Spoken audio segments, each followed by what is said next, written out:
오늘이요, 2021년 52주째 되는 그런 마지막 주일입니다. 오늘 말씀을 어떤 말씀으로 올해를 마무리할까 고민하며 오늘 말씀을 준비했습니다. 오늘 말씀의 제목은 누구의 뜻입니까? 이 말은요, 내 뜻 하나님의 뜻인지 내 뜻 우리의 뜻인지를 묻고 있는 것입니다. 이 말은 우리가 신앙생활을 하면서 내 뜻대로 살아가고 있는가, 아니면 주님의 뜻대로 살아가는 사람인가, 말씀의 관점에서 올 한 해를 말씀을 통해서 마무리하고자 합니다. 여러분, 그 찬양이 다 오늘 그런 말씀에 관한 그런 찬양이었잖아요. 그렇게 일괄되게 딱 찬양을 제가 뽑았습니다. 자기 자랑하는 거예요 지금. 삶의 어떤 순간에도 하나님이라는 이 책에 보면요, 이 페리 노블 목사님이 자신의 삶을 이렇게 고백합니다. 목회를 하면서 너무너무 바빠서 언제부턴가 빨리빨리 입에 달고 살았다고 합니다. 그래서 속도를 조절하는 일이 쉽지 않았습니다. 하루는 딸을 이렇게 목욕시키고 있는데 딸이 목욕에 집중을 하지 않고 장난감에 한눈을 팔고, 그러니까 목사님이요 참지 못하고 재촉을 했습니다. 참 제 모습을 보는 것 같았어요. 저도 그렇거든요. 이 목사님이 야, 이럴 시간 없어, 빨리빨리 서둘러, 빨리빨리 해. 저도 그렇거든요. 빨리빨리, 뭐해, 빨리 와, 빨리 머리를 말려, 빨리 씻어. 제가 돈 시키면서 그러거든요. 근데요, 그 딸이요 이해할 수 없다는 눈으로 목사님을 바라보면서 이렇게 말했습니다. 아빠, 왜 시간이 없어요? 왜 서둘러야 돼요? 갑자기요, 이 목사님이 할 말이 생각나지 않았다고 합니다. 저는요, 목사님이 전적으로 동감해요. 제가 굉장히 급해요. 그 옛날에는요, 시간을 10분 앞으로 당겨놓고 살았어요. 빨리 가야 되고, 먼저 나가 있어야 되고. 여러분, 가족들이 굉장히 힘들었겠죠. 죄송합니다.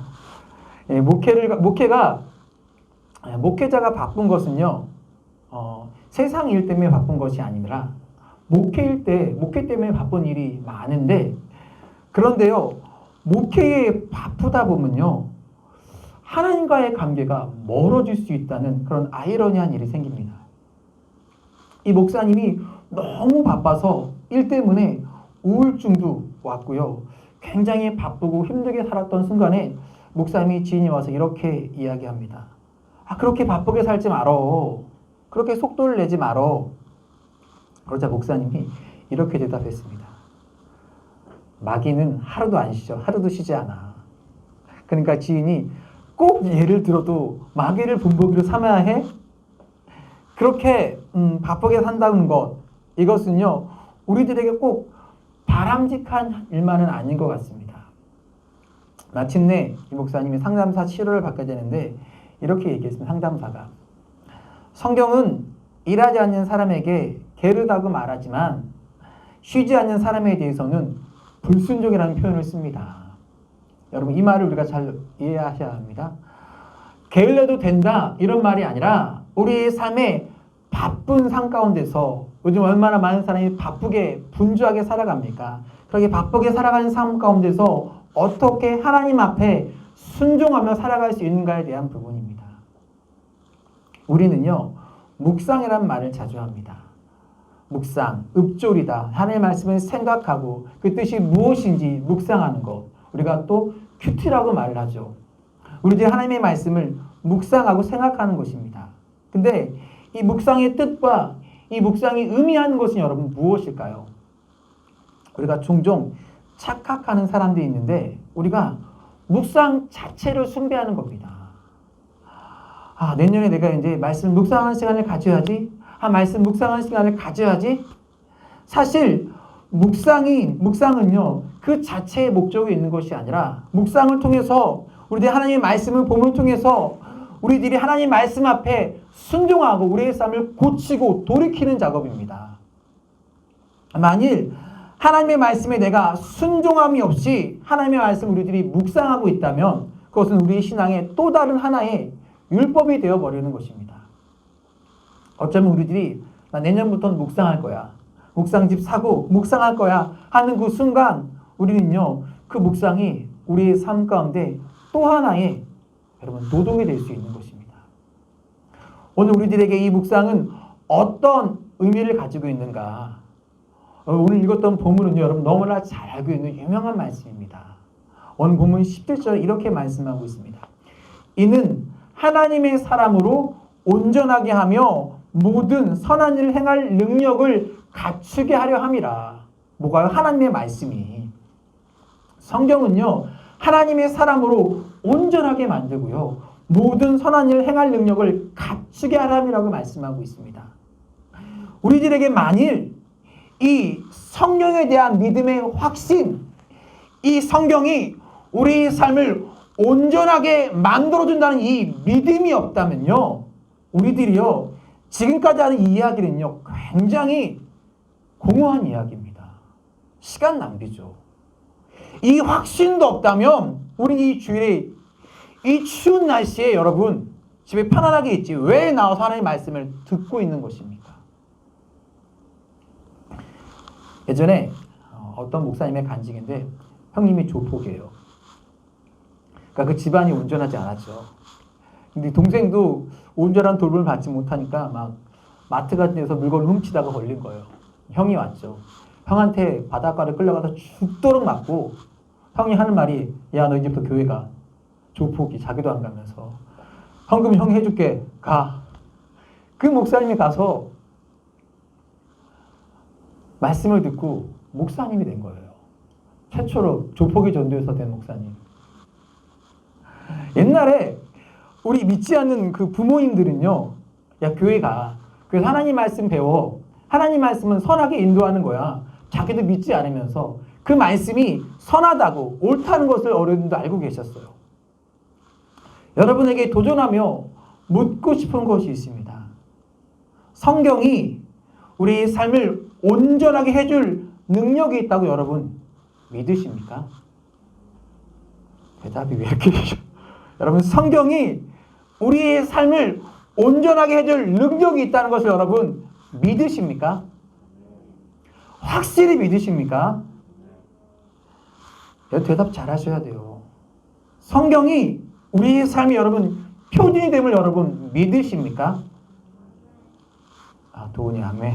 그때 이 성경을 묵상한다고 하는 것이 우리에게 굉장히 다른 의미로 다가오는 것입니다. 목회를 하면서 안타까운 것은요, 사람들이 참 변하지 않을 때입니다. 우리는요 하나님의 말씀을 듣습니다. 말씀의 홍수 시대에 여러분 인터넷 키면요, 유튜브 틀면요 무수히 많은 목사님의 말씀이 쏟아져 내립니다. 기독교 방송만 틀어도요 수많은 목회자의 설교가 쏟아집니다. 설교를 듣습니다. 예배를 드립니다. 우리는 예배를 드리고 하나님의 말씀을 읽는 것으로 우리 신앙생활을 다 했다고 생각하지만 예배는요 일방적인 것이 아닙니다.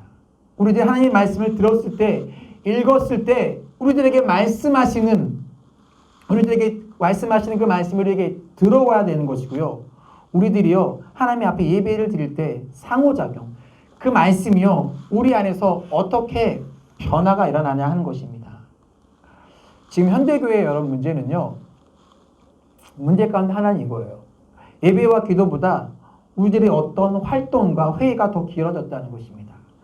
우리는 늘 교회에서 이런 전통적인 생각을 가지고 왔습니다. 어떤 모임이나 회의를 하면요, 어떤 모임을 하던 늘 기도를 하고 뭐예요? 예배를 드려요. 근데 어느 순간부터 이 기도와 예배가 이 회의에 이 모임이 필요하다고 생각해서 하는데 언제부턴가 이 모임을 위해서 빨리 우리는 기도하고 빨리 예배하고 대충 예배를 때우듯이 하고 우리 모임을 하는 겁니다. 예전에 제가 청년부 때 한 20년 더 됐네요. 청년 모임 후에 영화를 보기로 이배 행사로 계획이 잡혀 있었어요. 그런데 그날따라 목사님 설교가 왜 이렇게 긴 거야? 이 시간쯤에 딱 끝나야 되는데 끝날 기미가 안 보이는 거예요. 제가 그때 어떤 생각을 했냐면 지금 충무로 나가야 되는데 이 저녁 시간에 차가 밀릴 텐데, 그때 청년 예배가 오후에 있었거든요. 충무로 차 밀리는데 지금 나가야 되는데, 그러면 제가 어떤 생각을 했냐면 예배를 대충 빼고 나가면 안 돼? 제가요 예배 그냥 대충 빼고 빨리 가면 안 돼? 왜 문화행사 늦으니까 영화 시간이 있는데. 그러다 보니까요 기도와 예배가요, 우리들이 하는 활동과 별로 관계가 없어지는 거예요. 형식적이 되어버렸던 것입니다. 이것을 우리가 율법이라고 말하는 것입니다. 하나님의 음성이 우리 가운데 없는 것이 아닙니다. 우리가 하나님의 음성을 들으려고 하지 않는 것입니다. 왜? 너무 바빠요. 하나님의 음성이 없는 것이 아니라 우리들이 하나님의 음성을 구별하려 하지 않습니다. 그래서 우리는요, 교회 안에서 종교 활동들을 여전히 일어나고 있는데 하나님의 말씀이 우리 가운데 역사하지 못하니까 우리들이 변하지 않는 것입니다. 오늘 교회 화영진 목사님이 돌아가시고 한 3주년 지났는데 책이 하나 나왔어요. 믿음은 기다림으로 완성됩니다. 한 책이 나오는데 이 책을 보면요, 우리가 왜 하나님의 말씀을 묵상해야 되는지 다시 한번 생각하게 됩니다. 창세기 12장 1절 유명한 말씀이죠. 아브라함의 말씀이 나옵니다. 읽겠습니다. 여호와께서 아브라함에게 이르시되 너는 너의 고향과 친척과 아버지의 집을 떠나 내가 네게 보여줄 땅으로 가라. 이렇게 아브라함을 부르시는 장면이 나옵니다. 우리가 아브라함을요, 믿음의 조상이라고 부릅니다. 그러니까 아브라함 하면, 믿음 하면 뭐예요? 아브라함이에요. 믿음 하면 아브라함. 아브라함이 가지고 있었던 믿음은 그런 어떠한 믿음일까요? 아브라함의 믿음과 비교해서 우리들이 가지고 있는 잘못된 믿음은 어떤 믿음일까? 이 하영조 목사님이 이렇게 구별했습니다. 아브라함이 가지고 있었던 믿음은 약속의 믿음이었다. 어떤 믿음이요? 약속의 믿음. 창세기 12장 1절에 보니까 아브라함이 믿음으로 떠나갔습니다. 누구의 말을 듣고? 하나님의 말씀을 듣고 떠나갔어요. 아브라함은요, 철저히 하나님의 말씀에 기초한 믿음이었습니다. 우리들이 잘못된 믿음을 가지고 있는 경우가 있는데 하나님의 말씀이 아니라 우리의 희망을, 우리의 기대를, 우리의 신념을 믿음으로 착각하는 겁니다. 지난주 우리는 믿는 것이 믿음대로 된다고 믿음이라고 생각하는 것은 제가 믿음의 착각이라고 말씀드렸어요.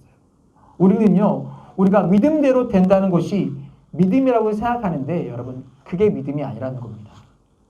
제가 계속해서 하나님과의 관계에 대해서 이야기하면서 이것이 하나님과의 어떤 인격적인 관계가 있는가, 우리들이 붙잡고 있는 이 믿음, 아브라함이 적어도 하나님이 지시한 곳으로 떠났다고 할 때 그 떠났던 가장 중요한 이유는 뭐였냐면 거기 땅값이 올랐을까요?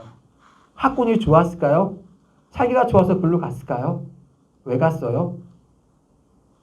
여호와 하나님이 가라고 말씀하시니까, 하나님이 말씀하시니까, 그 말씀이 있으니까 그 말씀을 듣고 떠났던 것입니다. 보장된 것이 없었어요. 살기 좋은 것도 아니었습니다. 오늘 우리들의 믿음이 하나님의 말씀 앞에 붙잡혀져 있는가? 그러고 보니 우리들이 가지고 있는 이 믿음의 신앙을 가지고 우리는 어떤 착각을 하냐면, 믿음을 가지면 우리들이 붙잡아야 될 것이 많다고 생각합니다. 근데 아브라함을 보니까 하나님께서 떠나라고 말씀하셨고 놓으라고 말씀하셨어요. 본토 지척 아버지 집을 다 놓고 떠나라고. 사실 하나님의 말씀이 우리 가운데 들어오기 시작하면요, 우리는 붙잡아야 될 것보다 놓아야 될 것이 훨씬 더 많은 것입니다. 이런 믿음의 역사가 여러분, 하나님의 말씀 가운데 우리에게 어떻게 일어나고 있는가? 우리가요, 이 하나님의 말씀인 것을 믿는다면, 이 성경이 우리들에게 하나님의 말씀으로 말씀하신다는 것을 우리들이 믿는다면, 오늘 본문에서 하나님의 사람을 온전케 한다는 것을 우리들이 믿는다면, 이 말씀을 그냥 우리의 삶에 적용해야 하는 것이 아닙니까? 그래서 성경을 다른 말로 캐논이라고 얘기합니다. 캐논. 이 말은 척도가 된다는 말입니다. 이 캐논이라는 말은요, 갈대라는 의미를 갖고 있는데, 옛날 이집트에 보면 파피루스라는 것을 아시는지 모르겠는데, 옛날에 이집트 사람이 거기다 글을 썼어요. 근데 이 갈대는요, 글도 쓰지만 자의 역할도 합니다. 갈대가 곱게 자라니까, 올바로 곱게 자라기 때문에 이 갈대를 가지고 재는 역할을 하는 것입니다. 그러니까 성경이 우리에게 캐논이라고 말씀하고 있는데, 우리의 삶을 이렇게 성경으로 딱 재어보니까 우리가 제대로 살고 있는지 잘못되어 있는지가 보여지는 것이 뭐예요? 성경입니다.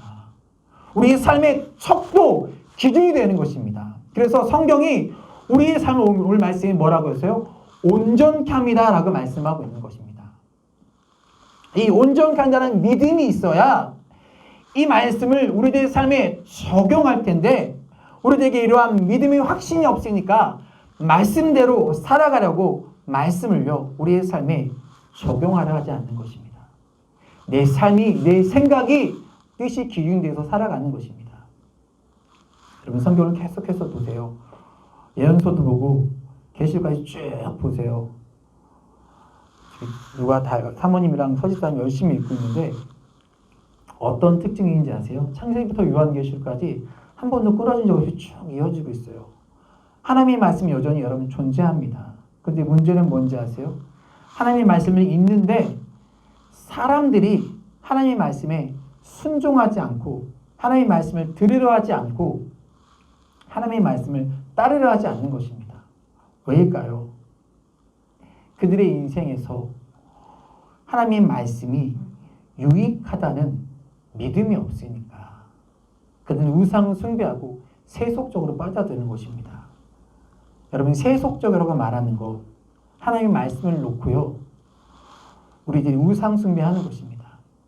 이 세상 돈만 있으면 얼마나 놀고 먹고 즐길 것이 많은 그러한 세상입니까? 여러분 역대하 18장에 가보면요 성경을 조금 본 분들이라면 알만한 이야기가 나옵니다. 이스라엘은요 성경에 보면 남과 북으로 갈라집니다. 북이스라엘, 남유다. 그래서 성경을요 성경에 보면 왕들의 이야기가 나옵니다. 북쪽 왕의 이야기, 남쪽 왕의 이야기, 북쪽 선지자의 이야기, 남쪽 선지자의 이야기. 당시 유다의 왕은요 여호사밧이라는 왕이 있었어요. 이 왕은요 선한 왕일까요? 악한 왕일까요? 네, 하나님을 잘 섬기는 선한 왕이었어요. 북이스라엘은 우리가 잘 알고 있는 가장 악했던 왕 아합이라는 왕이 나옵니다. 아합은요 바알과 아세라를 섬기는 그런 악한 왕이었어요. 근데 성경이요 이 여호사밧하고 아합 왕이 사돈을 맺게 됩니다. 아합 왕이 하루는 여호사밧에게 와서 우리 같이 힘을 합쳐서 저 수리아를 전쟁하고 물리칩시다 이렇게 제안을 했습니다. 그때 여호사밧이 그럼 한 가지 조건이 있습니다. 먼저 하나님의 뜻이 뭔지 물읍시다. 그래서 아합 왕이 선지자 400명을 모아놓고 묻습니다. 우리가 전쟁하는 것이 좋습니까? 그립니까? 그런데 이 400명의 선지자가요 이방신을 섬기는 사람들이 아니라 하나님을 섬기는 사람들이었는데 그들이 와서 아합 왕이 가서 아합 왕이 원하는 말, 듣고 싶어하는 말을 합니다. 나가서 싸우십시오. 하나님이 이기게 하실 것입니다. 여러분 잘 구분하셔야 돼요. 제가 여기서 목사로서 서 있지만 잘 구분하고 들으십시오. 이 목사가 자기 생각, 자기 논리, 자기의 뜻을 말하고 있는지 하나님의 말씀을 말하고 있는지 여러분이 신앙생활 하면서 구분하실 수 있어야 하는 것입니다. 그래서 전쟁에서 좋다는 그 예언을 했는데 여호사밧이 하나님을 섬기는 사람이었다는 것이 다행인 것이 뭐냐면 그래도 우리 한번 다른 선지자에게 한 번 더 물어봅시다. 혹시 다른 말을 한 선지자가 있을 수 있으니까 다시 한번 물어봅시다. 그랬더니 미가야라는 선지자가 있는데 이 사람은 늘 예언을 할 때마다 왕이 원하는 대로 말하지 않고 왕이 싫어하는 이야기를 하는 사람이었습니다. 그럼 그 사람에게 물어봅시다. 그리고 이 선지자에게 말을 하라고 할 때 다른 그 400명의 선지자들이 미가에게 와서 왕이 좋은 대로 말하라고 푸시를 가죠. 왕이 좋은 대로 얘기해. 그래서 좀 편하니까. 그런데요. 그때 미가야가요. 참 멋진 말을 해요. 미가의 반응입니다. 역대하 18장 13절 말씀 이렇게 말합니다. 있습니다. 여호와께서 살아계심을 두고 맹세하노니 내 하나님께서 말씀하시는 것 곧 그것을 내가 말하리이다. 결국 뭐예요? 하나님이 전쟁을 어떻게 하겠다는 거예요? 반대하고 원하지 않으신다는 거예요. 400명의 선지자가 하나님의 뜻이라고 말을 했고요. 아합 왕은요 그 말을 듣고 전쟁에 나아갑니다. 근데 미가의 선지자의 말이 마음에 찜찜한 거예요. 그래서 왕복을 벗고 변장하고 전쟁 속에 들어갑니다. 그렇게 변장하고 전쟁 속에 들어갔는데 그 전쟁에서 죽어요. 우연히 쏜 화살에 맞아서 죽습니다. 사람의 눈은 피할 수 있지만 하나님의 낯을 피하여 숨을 수는 없는 것입니다. 굉장히 중요한 말씀입니다.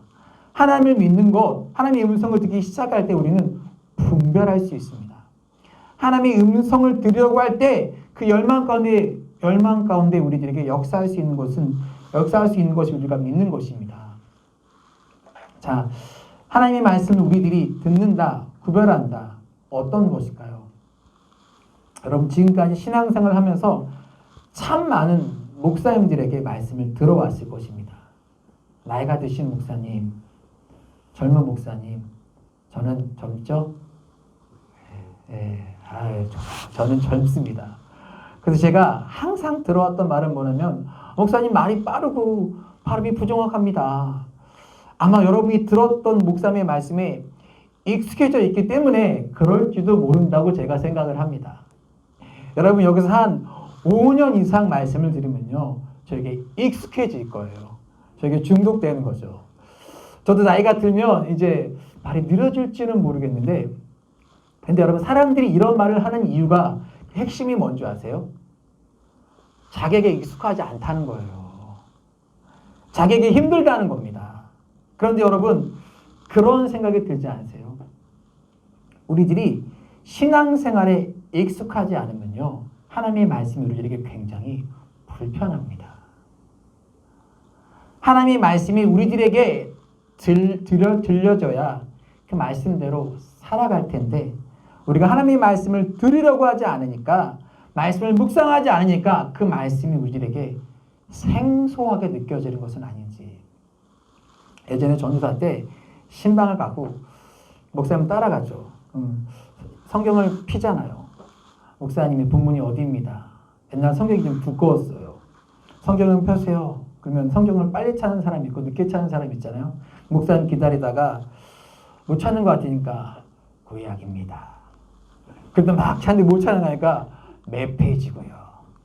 그런데요, 찾던 사람이 못 찾으니까 찾은 척 예배를 드리는 거예요. 그런데요, 찾은 척 예배를 드리지만 알거든요. 두께가 거기가 아니에요. 지금 시편인데 여호수아를 보고 있는 거예요. 대충 두께를 보면 이게 감이 오거든요. 그러면요, 서로 민망한 겁니다. 여러분, 그런 생각 들지 않으세요? 우리가 하나님을 믿고 하나님의 말씀이 내 삶의 표준이 됨을 믿고 이 말씀이 나를 인도한다고 우리가 믿는데, 우리가 그렇게 하나님의 말씀을 보고 있다면, 지금 성경이 어딘지도 모르고, 목사님 무슨 얘기 하는지도 모르고, 하나님의 말씀이 우리에게 그렇게 생소하다면 어떻게 하나님의 말씀이 우리를 인도한다고 말할 수 있을까요? 주의 말씀은 내 발에 등이요 내 길에 빛이라고 말했는데, 시편 107편 20편에 이렇게 말합니다. 그가 그 말씀을 보내어 그들을 고치시고 위험한 지경에서 건지신대요. 하나님이 우리 가운데 위험한 가운데 말씀을 보내셔서 우리를 건지십니다. 들었던 말씀이 생각나게 하고요, 그 말씀을 붙잡고 일어나게 하시는 것입니다. 그런데 여러분, 하나님의 말씀이 우리의 삶에 기준이 된다는 것을 믿지 못하면, 그 하나님의 말씀이 나를 온전케 한다는 것을 우리가 믿지 못하면서 신앙생활 하는 것처럼 비참한 것이 어디 있습니까? 하나님의 말씀이 나를 의롭게 하고 온전하게 하고 나를 바꿀 수 있다는 그 믿음, 교훈과 책망과 바르게 함과 의로 교육하게 유익하니, 그 말씀을 가지고 우리가 참인지 진리인지 분별할 수 있어야 되는데, 그것이 잘 안 되니까 우리가 얼마나 불쌍한 사람들입니까? 지금 한국교회는요, 오래됐죠. 이단들을 참 힘들어합니다. 신천지, 하나님의 교회, 이단으로 한국교회가 힘들어하고 골머리를 앓고 있는데, 교회도 붙여놨잖아요. 이단 투입하지 말라고. 제가 이단에 대해서 그런데 잘 설명하지 않습니다. 왜 그럴까요? 아무리 이단에 대해서 교육을 하고 이것이 잘못됐고 이것이 잘못했다고 말을 하지만, 이단들이 끊임없이 계속 생겨납니다. 계속해서 형태를 바꾸면서 생겨납니다. 다른 이단이 오면 또 설명해야 되고 또 설명해야 되는 것입니다. 분별하는 것이 쉽지 않습니다. 어떤 이단들이 잘못되었는가 가르치는 것보다 중요한 것이 있는데, 이 강단에서, 이 교회 안에서 어떤 것이 하나님의 말씀의 진리인지를 선포하는 것이 중요합니다. 진리를 알면요, 비진리가 드러나는데 아무리 비진리를 가르쳐도 그것이 진리로 드러나지 않는 것입니다. 여기서 진리의 말씀이 선포될 때 그 이단들도 그 진리의 말씀 앞에서 변화될 수 있음을 믿습니다. 왜? 하나님의 말씀이 살았고 능력이 있기 때문에. 캐나다 왕립 기마경찰은요, 위조 지폐를 방지하는 훈련을 합니다. 그런데 훈련을 하면서 온갖 위조 지폐를 다 가지고 와서 어떤 것을 만져보고 눈으로 보고 손가락으로 느낌을 만지고 어떤 것이 가짜 지폐인지 그런 거 하지 않습니다.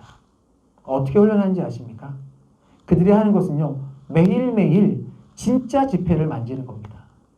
진짜 돈이 어떤 건지 촉감과 눈으로 보고 계속해서 보면요, 그러다 보면요, 매일매일 만지다 보니까 가짜 지폐를 만질 때 이게 가짜라는 것이 드러나는 것입니다.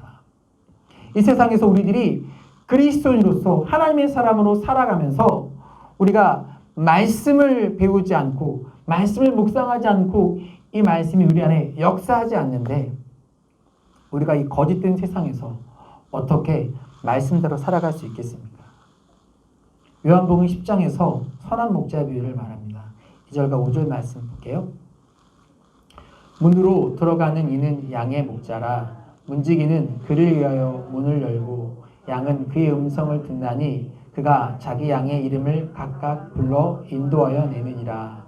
자기 양을 다 내놓은 후에 앞서가면 양들이 그의 음성을 아는 고로 따라오되 타인의 음성을 알지 못하는 고로 타인을 따르지 아니하고 도리어 도망하니라. 자, 양은요, 목자의 음성을 정확히 듣습니다. 양이 태어나면서부터 목자의 음성을 아는 것은 아닙니다. 목자의 음성을 듣고 따라서 살다 보니 어떻게 돼요? 목자의 음성이 들리는 거예요. 양은요, 목자의 음성을 따라가고 목자가 아닌 사람이 이야기하면요, 따라가지 않습니다. 이것이 목자와 양의 관계입니다. 여러분, 이 세상에서, 이 시끄러운 세상에서, 불의가 가득한 세상에서 우리가 어떻게 하나님의 말씀을 믿고 따라갈 수 있습니까? 여러분, 신앙은 늘 사람들이 훈련이라고 이야기합니다. 여러분들이 훈련되지 않고 말씀을 보지 않고 묵상하지 아니하고 어떻게 이 세상에서 하나님 뜻대로 우리가 살아갈 수 있겠습니까? 이금희 작가가 쓴 대한민국 최고들은 왜 잘하는 것에 미쳤을까라는 책에 보면요, 동화 작가 고종욱 씨에 대해서 이야기를 합니다. 이 고종욱 씨가요, 동화 작가인데 동화를 내기 위해서 얼마나 많은 동화를 읽었는가? 몇 권 읽었을까요? 100권? 200권? 500권? 1000권이요? 더 많이 읽었어요. 동화 한 편을 내기 위해서요, 동화 2000권을 읽는데요. 그리고요, 동화를 쓰기 시작한다고 합니다. 답을 줬는데 는 소리입니다. 세상에 어떤 전문가가 되기 위해서 내가 전문성이 있다고 하는 것을 위해서 수없이 많이 노력을 합니다. 우리들의 삶의 표준이 성경임을 믿으며 그 성경이 의로 교육하고 우리를 책망하고 우리를 인도해야 된다는 것을 믿는다면 우리가 하나님의 말씀을 묵상하고 배우는 것이 얼마나 중요한 일이겠습니까? 하나님의 말씀이 우리 가운데 여러분 역사하기 시작할 때 우리는 그 말씀 앞에서 우리의 삶을 조종합니다. 돌아섭니다. 우리의 삶을 조종할 때 우리는 그 조종함에 대해서 우리는 어떻게 해요? 순종하고 따라갑니다. 순종하면 하나님의 역사를 우리들이 경험하게 되는 것입니다. 하나님의 말씀이 우리의 삶을 조종하고 그 말씀에 우리들이 순종하고 하나님이 역사하심을 경험하게 되는 것을 우리들이 간증이라고 이야기합니다. 그때 우리는 하나님의 말씀이 우리의 삶 가운데 이렇게 역사하시는구나. 그런데 여러분들이 하나님의 말씀 앞에서 조종되지도 않고 순종하지도 않으면 우리는요, 그 말씀을 경험할 수가 없는 겁니다. 그래서 하나님의 말씀이 우리의 삶 가운데서 구분되지가 않는 것입니다. 후한 까를로스 오르티지 목사님은요, 이렇게 말했어요. 당신은 하나님의 말씀을 듣는 사람입니까? 행하는 사람입니까? 여러분, 저는 하나님의 말씀을 주일에 와서, 여러분과 저는 하나님의 말씀을 주일에 와서 그저 듣기만 하는 사람입니까? 여러분이 스스로 묵상하고 그 말씀 앞에서 여러분의 삶을 조종하고 순종하고 그 말씀을 따라서 행하는 사람들입니까? 우리가 하나님의 음성을 듣는다고 하는 것은요, 우리들의 삶에서 하나님의 음성을 듣기 때문에 그저 내가 하나님의 음성을 기다리며 살아가는 것이 아니라 하나님의 음성을 듣는다고 하는 것은요, 이 세상에서 우리들이 하나님 앞에 철저하게 성실하게 우리의 삶을 살아갈 때 우리에게 주시는 하나님의 말씀이, 하나님의 음성이 있는 것입니다. 중요한 것은요, 그 말씀을 구별하기 위해서, 그 말씀을 듣기 위해서 우리들이 어떻게 준비되고 어떻게 말씀을 묵상하고 그 말씀이 우리 안에, 여러분 안에 살아있냐는 것입니다. 올해 마지막 내년 시작될 한 해를 기대하면서 여러분에게 도전합니다. 내 뜻이니 내 뜻이니 물으실 때 우리들이 거기서 구별할 수 있고 거기에 대답할 수 있는 사람이 될 수 있기를 주의 이름으로 축복합니다. 여러분, 히터 좀 꺼도 될 것 같아요. 하나님의 말씀을 들을 때 여러분 불편하신가요? 여러분, 하나님의 말씀이 늘 우리에게 좋은 것만으로 다가오는 것은 아닙니다. 하나님의 말씀을 들을 때 여러분 불편한 것이 정상입니다. 내가 누구 들으라고 한 얘기 아닌데 꼭 어떤 사람이 나와서 얘기하면 목사님 그 말씀 듣고 찔렸어요. 왜? 그 말씀이 하나님의 말씀이기 때문에 그런 겁니다. 때로는 그 말씀이 나를 아프게 하고요, 힘들게 하고요, 그 말씀에 걸려서 넘어지기도 합니다. 왜? 그게 하나님의 말씀이니까. 듣고 깨닫고 와 감동받고 은혜 받을 때도 있지만 그 말씀이 내게 불편하게 들려야 하는 것이 정상입니다. 왜? 내 뜻과 하나님의 뜻이 일치할까요? 일치하지 않을 때가 더 많아요. 우리 신앙은요, 내 뜻과 하나님의 뜻 사이에서 이거를 좁혀가려고 하나님 앞에서 애쓰는 사람이, 몸부림치는 사람이 신앙인입니다. 여러분들이 그런 믿음의 사람이 되기를 여러분 간절히 소원합니다. 내년부터 여러분들이 말씀을 붙잡고 이 말씀이 여러분을 변화시킬 수 있기를 주의 이름으로 축복합니다. 그래서 바라는 것이 있으면 구루터기 위해 성도님들이 주일에 모이면 여기저기서 내가 하나님 말씀을 듣고 순종했을 때 역사하신 것에 간증이 넘쳐나기를 여러분 축복합니다. 오늘도 하나님 여러분에게, 우리에게 말씀하십니다. 신실하신 하나님의 음성을 들으십시오. 그러면 여러분의 삶이 하나님의 사람으로 온전하게 될 것입니다. 그럼 우리 교회가 온전하게 될 것입니다. 그럼 여러분의 가정이 온전하게 설 것입니다. 다음 주에는 이런 간증을 가지고 여러분 모이기를 축복합니다. 이곳 저곳에서 하나님의 역사를 간증하고 내가 이렇게 바뀌었노라고, 하나님이 이렇게 나를 만들어 주었노라고 간증하는 사람들로 가득하기를 축복합니다.